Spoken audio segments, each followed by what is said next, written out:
Welcome in, everyone. This is just a little pop-up video on some take on making some different flowers. These, as you can see, were made using a flower punch and then varying sizes, or even if you use the same size, just alternating the petals so that you can have different layers. On these, I, of course, used the hole punch and then added the rivets in the center. There's a few different versions here, various sizes. This is a really tiny rivet that I had, and another one here as well. Now, if you don't have a flower punch, you can make flowers using a circle punch. And the circle punch, when you punch your circle, obviously that's what you get. Then you're going to make the petals by punching just a portion of it, and that gives you a petal. You can do 2 of these per circle. This can be used, for instance, later I'll show you on a different video. This can be a stem for like a pumpkin or an apple, but that's for later. So you can save those if you would like to.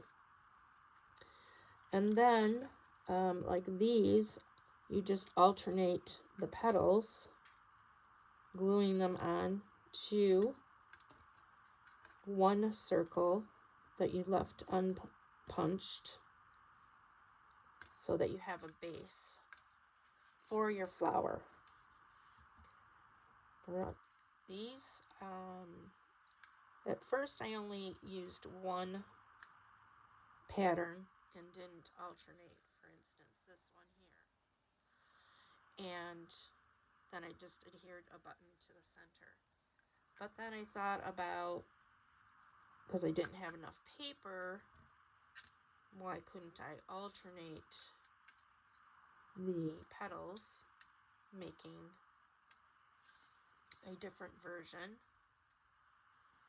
And I discovered that this size punch, which is 1 inch, you need 5 circles, 1 for the base and then 4 to make the petals. So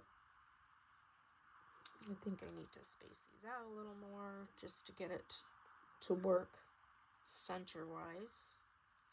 The last one I would stick underneath. So I didn't glue all these down, but you can see how you're forming the circle. And making a flower, you can add a button to the center. I don't hope this was a good explanation for you, but you can see how the flower petals get staggered around the edge. And then obviously you're gluing down each one. Anyway, they're moving, so I can't really show you without gluing everything down.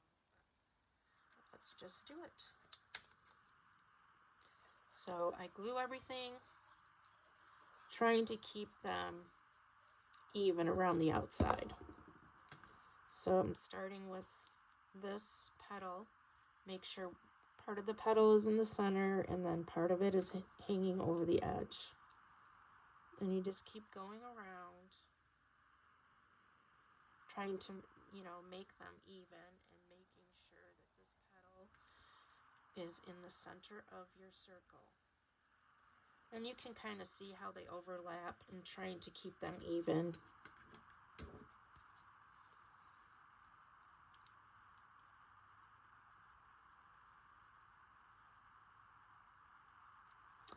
And obviously the centers don't have to match perfectly because you're going to put a button or a circle over the center. So hoping this, then hopefully that you end up with the right pattern. You know, this now obviously I need this color underneath, so I kind of lift it up a little bit and just glue these down.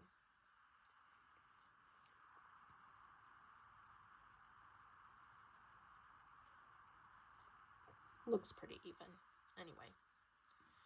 And then you can add a button to the center. On some I would add a piece of the coordinating paper and then the button. For instance, this one. And this didn't turn out exactly right. So I said, okay, let's cut some of these and just put leaves behind here. So I just cut out of a different color, the green, making leaves. So you can kind of make these curl a little bit so they might be more three-dimensional. Obviously, when they're in your journals, they're going to get weighted down anyway, but distress them. And like this, I cut a stem, and then I had 2 of those petals left, so I just made them into leaves on the stem. So you can use these for so many things, you know, adorning pockets and journal cards, you know, tucks, belly bands, everything. You know, it's just an embellishment that can be used in many ways. And like I said, if you don't have a flower punch, you certainly can make flowers using a circle punch. Now this circle punch, like I said, is 1 inch. And then I have this circle punch that I was using to make the centers in a coordinating color, and then adding the buttons. Sure, you can add so many different things to the center. Yarn, you know, just twirled around in a circle. Another, like a crocheted piece, a crocheted flower. You know, if you wanted to cut a circle out of fabric and put that on there. There's so many things you can do. So these could be great in clusters. And just another little tidbit, fun ephemera that you can make just using scraps that you have. I mean, these, you know, piece of paper, I'll show you this piece of paper. I mean, how many circles you can get out of a piece of paper, and then 2 petals out of each circle. It's very economical, and you can mass make these and have them on hand ready to go. Distress, not distress, whatever. So even these little ones, you could use a bulb pin and attach it to a ticket or a tag, just a little extra ephemera that's just fun to add to your journals. So I hope you enjoyed this little tutorial. It's just kind of a pop-up that I thought I would share, and hopefully you can glean some information from this and get some ideas of your own. And please comment and let me know how you're enjoying these videos. If you're learning something that you could share with us, that would be great. So just enjoy the journey and have fun creating, and I will see you back soon. Thank you.